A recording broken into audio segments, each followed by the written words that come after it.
Mikrobiologi Lembaga Ilmu Pengetahuan Indonesia LIPI, Sugiono Saputra.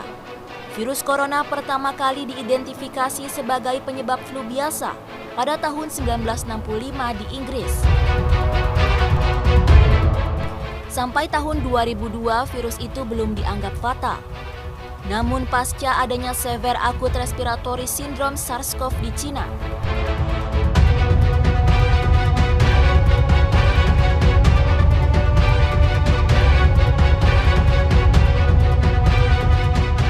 dan pada tahun 2012 juga terjadi wabah Middle East Respiratory Syndrome MERS-CoV di Timur Tengah. Para pakar mulai berfokus pada penyebabnya dan menemukan hasil bahwa wabah ini diakibatkan oleh bentuk baru corona, yaitu COVID-19.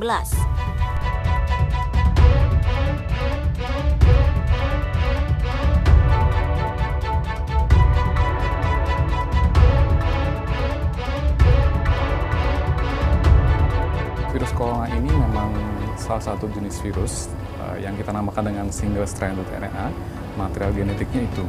Jadi virus ini sebenarnya umum dijumpai pada hewan, terutama mamalia dan burung.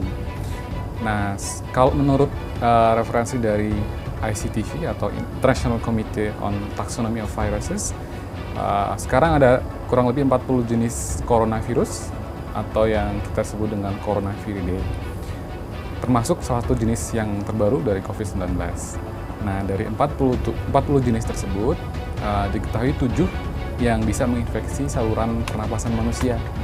Nah, 3 di antaranya itu yang fatal, yaitu SARS coronavirus, MERS coronavirus, dan COVID-19.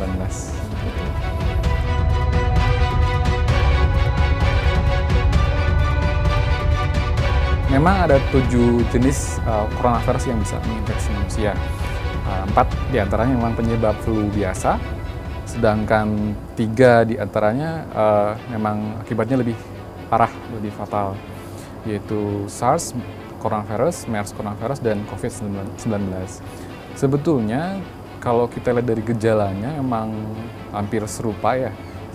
Yang umum adalah demam, kemudian juga batuk, dan yang membedakan dengan flu biasa adalah bisa jadi nanti yang dari ketiga jenis fatal coronavirus ini, dia bisa menyebabkan pneumonia akut, kemudian gejala sesak napas, bahkan juga menimbulkan beberapa kegagalan organ ya, terutama bagi orang-orang yang memang sudah punya riwayat penyakit sebelumnya.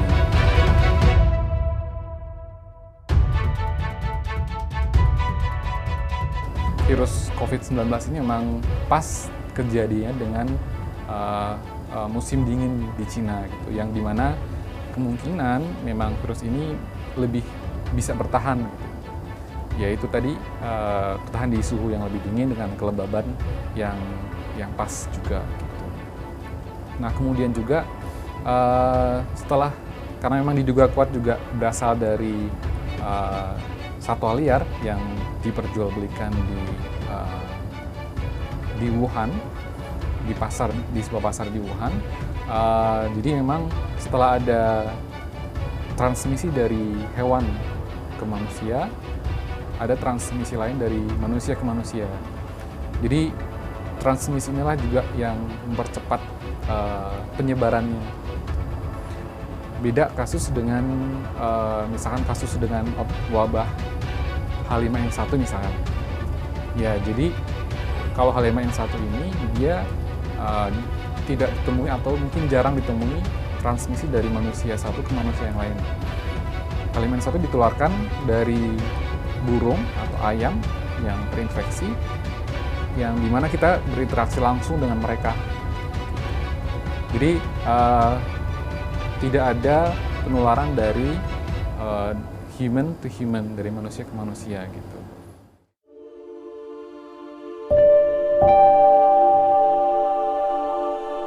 Infeksi COVID-19 kini semakin menyebar hingga ke 39 negara di dunia. Negara tersebut diantaranya adalah Cina, Jepang, Prancis, Australia, Amerika Serikat, Kanada, Nepal, Singapura, Malaysia, Korea Selatan, Thailand, Taiwan, dan Vietnam. WHO mengimbau dunia siap siaga potensi pandemi COVID-19. Kebanyakan virus corona menyebar seperti virus influenza pada umumnya. Virus ini menyebar melalui batuk dan bersin mereka yang terinfeksi. Penyebaran juga bisa terjadi lewat sentuhan tangan, wajah, dan pegangan pintu atau bagian lain yang umum disentuh. Dari Jakarta, Farah Hadijah, Syamsul Rizal, Kantor Berita Antara mewartakan.